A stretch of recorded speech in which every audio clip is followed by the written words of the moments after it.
Brought to you by Thomas Allgaier and Frennis. This edition highlights key LinkedIn posts on commercial fleets in weeks 40 and 41.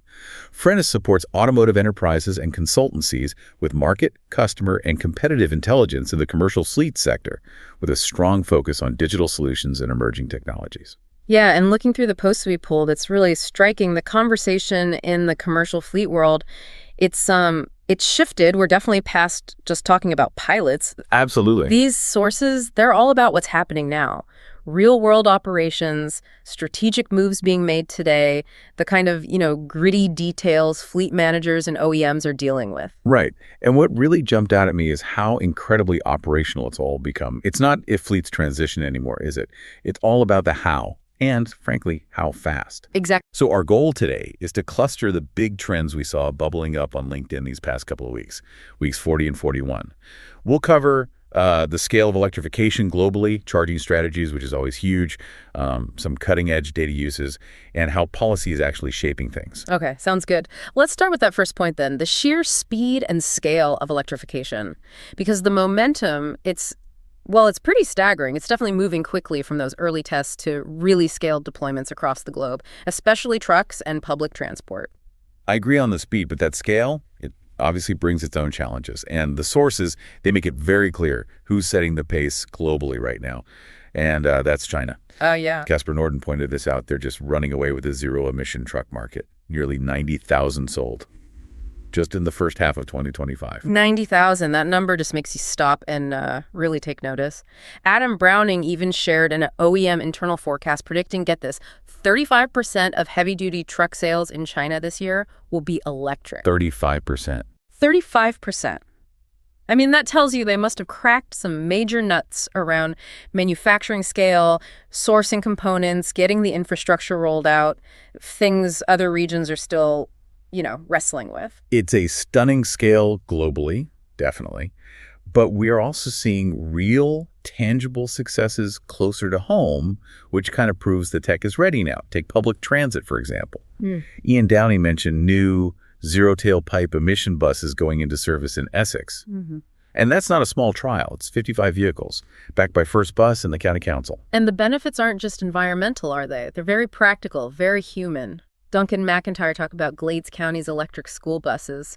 Apparently, they're improving driver comfort, much quieter ride for the kids, too, and saving the district money. That's the trifecta, isn't it? The win-win-win that fleet managers are always looking for. Exactly. We also saw some really impressive examples of readiness in more specialized fleets. Rachel Flynn Kasuba's team over at Revolve. They deployed 36 electric trucks across 6 different customer sites in just 4 months. 4 months, wow. Yeah, they're executing these rollouts quickly, showing it's operationally feasible right now, today. And speaking of specialized, there was an interesting one from the UAE. Leonardo de Miro reported they've launched their first commercial fleet of self-driving electric trucks. It's a collaboration with Evo Cargo and RAK Ceramics. Autonomy and electrification together. Right, that combination. That's where things get really interesting for the future. And it's not just established markets either. Yaxel Canales Lopez highlighted Mexico's first electric bus designed domestically called Taruk. It's already undergoing trials down in Chetumal. That speed is just incredible. But of course, almost every post that talks about putting vehicles on the road pivots straight to the elephant in the room, charging. You knew it was coming. If you figured out how to get the vehicles, the next big hurdle is absolutely the charging infrastructure. It needs dedicated thinking, strategic alignment. You can't just treat these massive trucks like bigger versions of cars. No, exactly. That's what Syed Hassif Hassan was really hammering home. Electric trucks, they need their own specific charging solutions. Think about their size, the uptime they need, those really tight schedules. Right. And Torben Bendors backed this up, pointing out how critical depot charging is, especially when over half of European trucks travel less than 300 kilometers per trip. Yeah, something like that. So optimizing that depot charging setup becomes absolutely crucial for managing the total cost of ownership, the TCO. Factoring in everything, not just the sticker price. Energy, maintenance, the whole picture. But it's not just about having enough chargers, it's reliability. That's paramount. And the sources, they reveal a pretty significant issue here. Tyler Philippi mentioned a recent report. Apparently, nearly 1/3 of public charging attempts fail. Wait, hang on. 1/3. Is that a technology problem or is it more operational? Like software bugs, broken chargers not getting fixed. The report suggests it's a major gap in execution. It's undermining confidence. I mean, fleets absolutely need to know, they need to trust that the charger will work. First time, every time. Yeah, of course. That gap between the claimed uptime and what drivers actually experience, that's a huge operational issue that needs sorting before we can really talk about massive scale. Okay, so that's the cost and reliability side of charging. But then there's this other angle emerging, actually generating revenue. Vehicle to grid, V2G. Ah, yes, V2G. Jamie Sands framed it really well, I thought. Thinking of these trucks not just as assets, but as batteries on wheels. Big batteries that can earn money and help stabilize the grid when they're parked. And that's not just theory anymore, is it? Bill Pierce shared that Zoom actually won the 2025 Electric Innovation Award. They're pioneering V2G with school buses. Right. So it proves the commercial viability. Using fleets as grid assets fundamentally changes the financial equation for an operator. Definitely. And making the whole transition smoother for company car fleets, especially drivers charging away from the depot. Hamis Ahmed mentioned ChargePoint rolling out a specific home charging solution for European fleets.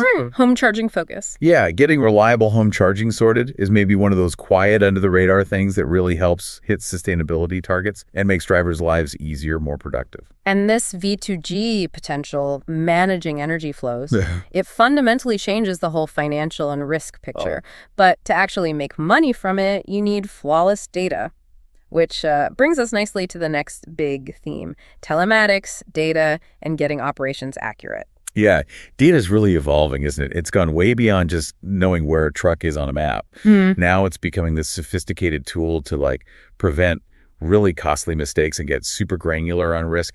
It's about understanding the why behind a problem, not just the where. And this is apparently where a lot of fleets stumble, according to Mark Canton. He made a strong point that many track the wrong things. They might know a truck is in shop, which is location data, right? But they don't track the performance data, like why it's in the shop. Is it waiting on parts, waiting on a mechanic? If you don't track those actual bottlenecks, the things causing the downtime, you can't fix the root cause that's killing your vehicle availability. That makes sense. So how granular is this TCO data getting then? Are we finally moving past just estimations? It seems like it. Roby Moyano from Badia showed how they're integrating charging session data directly with the vehicle's telematics. Okay. So operators can now correlate the exact energy delivered, the mileage driven, and calculate the actual cost per kilometer of charging. Not an estimate, the real number. That level of financial accuracy. It's potentially transformative for budgeting, for setting rates. Wow. And I guess that precision helps model risk much better, too. Exactly. Rachel McNeil shared a cautionary tale, actually. An operator invested, I think it was £500,000, in electric vans, only to find out after buying them that they weren't actually suitable for their specific routes, all because they hadn't done the proper data homework beforehand. That's a pretty expensive mistake rooted in data omission. Ouch. £500,000. Yeah. Yeah, that highlights the risk. And on the really technical side, data precision itself is becoming critical. Bruno P. was tackling GPS uncertainty. He developed a Python experiment to calculate geofence probabilities more accurately, accounting for, believe it or not, the Earth's curvature. Okay, Earth's curvature. Why should, a fleet manager care about that level of detail? Well, it comes down to compliance, mostly. If your geofence, that digital boundary you set up, is off by even a few meters because you used a flat map model, right, that affects your compliance alerts, maybe delivery confirmations, critical safety zone warnings. For a large fleet, that tiny technical inaccuracy could translate directly into real financial risk or compliance failures. Got it. Precision matters. And finally, on the data front, we're seeing AI integrated more for management tasks. Victor Gonzalez shared how Flevo's AI solution helped Spartrans cut down the time they spent on manual fuel checks. Went from hours every week down to just 5 minutes. That's the kind of operational efficiency AI promises, isn't it? Tackling those tedious manual tasks. Exactly. That's the low-hanging fruit. So all this internal data work helps control costs, definitely. But the bigger picture, the long-term investment climate, that often comes down to external factors like policy. So let's look at that next. Policy, cost discipline, and ecosystem support. because stable policy seems to be giving fleets the confidence they need for these big multi-year investments. Oh, that's a huge theme right now. Europe just sent a massive signal for stability. Michael W. Ninch highlighted the European Parliament extending toll exemptions for clean vehicles. Until when? All the way out to 2031. That single move really stabilizes the business case for zero-emission logistics and also for things like e-trailers, those powered semi-trailers, basically for the rest of this decade. That provides some serious long-term certainty. Meanwhile, in the U.S., states are using incentives pretty strategically to push adoption.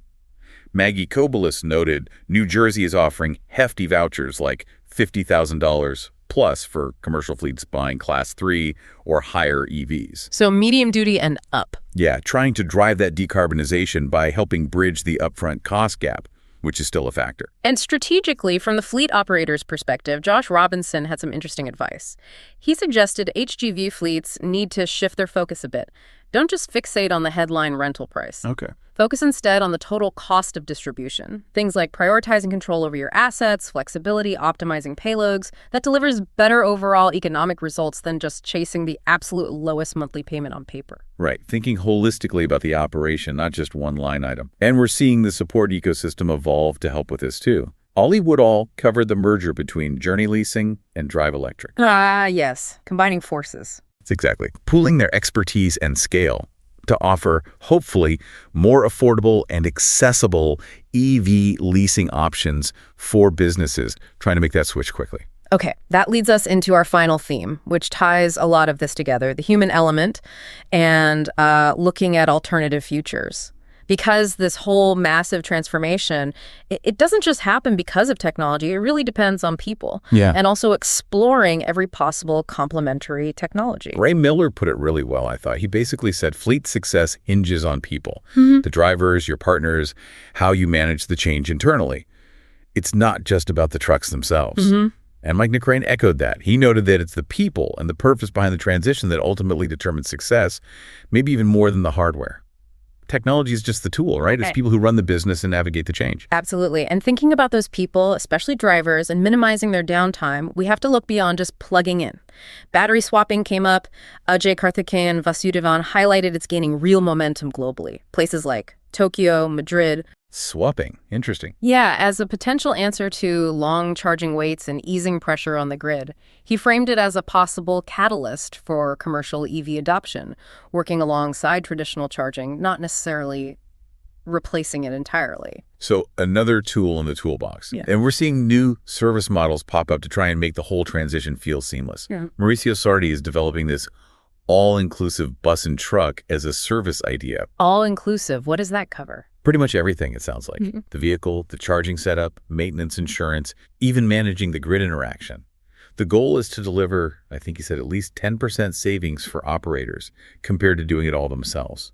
It's about providing a total solution, not just selling a truck. Delivering outcomes, not just assets.